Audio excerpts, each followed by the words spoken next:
Penjabat Bupati Bekasi Dani Ramdan menghadiri penandatanganan kerjasama antara Dinas Kependudukan dan Pencatatan Sipil atau Disdukcapil Kabupaten Bekasi dengan Dinas Penanaman Modal dan Pelayanan Terpadu Satu Pintu atau DPM PTSP Kota Bekasi. Dalam rangka peningkatan pelayanan kepada masyarakat serta perjanjian kerjasama dengan PT Pos Indonesia, Bank BJB, dan BPJS Ketenagakerjaan Cabang Cikarang. Bertempat di Gedung Swatantra Wibawamukti Komplek Perkantoran Pemda Kabupaten Bekasi Cikarang Pusat pada Jumat 6 Januari 2023. Penjabat Bupati Bekasi juga sekaligus melaunching baju seragam dan menyerahkan secara simbolis kepada para petugas pelayanan Disdukcapil Kabupaten Bekasi maupun petugas yang terdapat di wilayah kantor kecamatan se-Kabupaten Bekasi dalam rangka peningkatan pelayanan kepada masyarakat Kabupaten Bekasi dengan tagline Simpro, siap melayani mudah prosesnya. Penjabat Bupati Bekasi mengapresiasi Disdukcapil Kabupaten Bekasi pada awal tahun 2023 ini memiliki semangat baru yang ditandai dengan peluncuran seragam Simpro. Sehingga dengan seragam ini, masyarakat bisa membedakan dan dapat mengetahui identitas petugas pelayanan dari Disdukcapil yang bertujuan untuk mengawasi sekaligus menghindari tindakan pungutan liar atau pungli saat masyarakat mengajukan surat administrasi kependudukan dan pencatatan sipil. Penjabat Bupati Bekasi Dani Ramdan menambahkan, melalui kerjasama Disdukcapil dengan kantor BPJS Ketenagakerjaan, para pegawai non-ASN yang bekerja pada Dinas Kependudukan dan Pencatatan Sipil Kabupaten Bekasi memiliki asuransi jaminan kecelakaan kerja dan jaminan kematian, juga memiliki tabungan hari tua dari Bank BJB. Dirinya terus mendorong seluruh jajaran Disdukcapil dapat meningkatkan pelayanan kepada masyarakat Kabupaten Bekasi, kemudian mengoptimalkan pelayanan administrasi kependudukan dan pencatatan sipil berbasis digital, sehingga masyarakat tidak harus datang ke kantor, cukup dari rumah. Sejak Oktober memang dropping belangko ke Kabupaten Bekasi ini bukan hanya Kabupaten Bekasi, daerah-daerah lain juga se-Indonesia ini berkurang dari biasanya. Nah, dari situlah kemudian muncul hambatan-hambatan di kecamatan, sehingga ini harus kita benahi, perbaiki.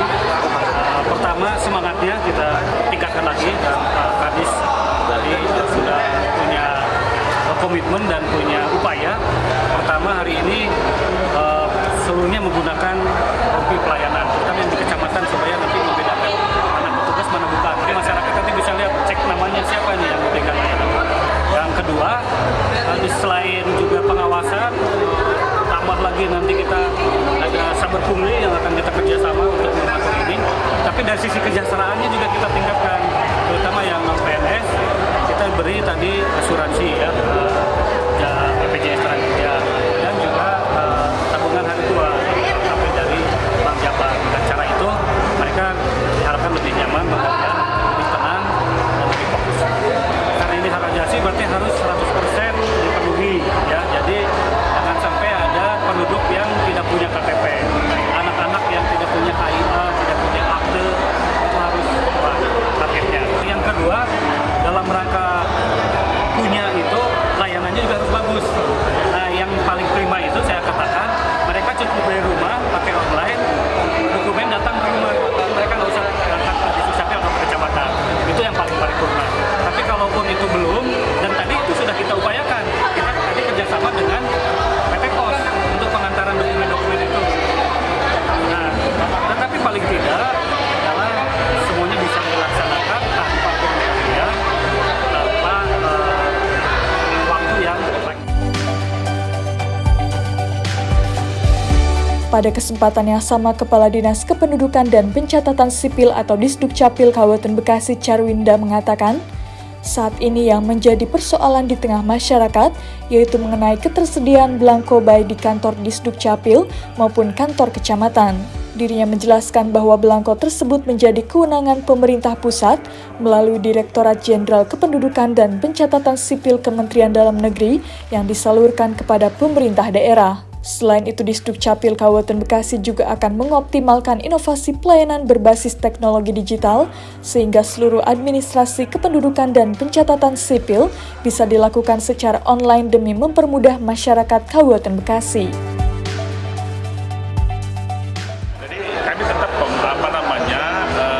mix ya antara pelayanan yang online itu dengan pelayanan yang memang ada secara fisik. Tapi saya yakin ketika tadi ketersediaan belangko juga satu persoalannya memang ada sampai dengan hari ini ketersediaan belangko saja. Nah, persoalan belangko ini kan menjadi wewenang pemerintah pusat ya.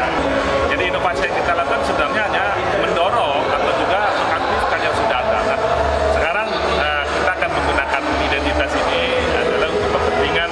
Tadi saya pengen membedakan ya antara orang yang bajunya sama, tadi awalnya bajunya sama, tapi muncul istilah putih segala macam sehingga ketahuan gitu kan, ketahuan realnya seperti apa. Yang kedua, ada beberapa keluhan mungkin yang produk pelayanan tidak selesai, mungkin tidak ada namanya kan, tidak tahu dia siapa yang melayani. Sengaja kami cakupan secara permanen di dalam rompi itu sehingga orang melakukan pelayanan kalau terjadi tadi jutek ya, kemudian nggak selesai, kemudian beli-beli deko-deko akan terlihat namanya siapa, sehingga dia akan melaporkan kita dan kita akan tidak lanjuti.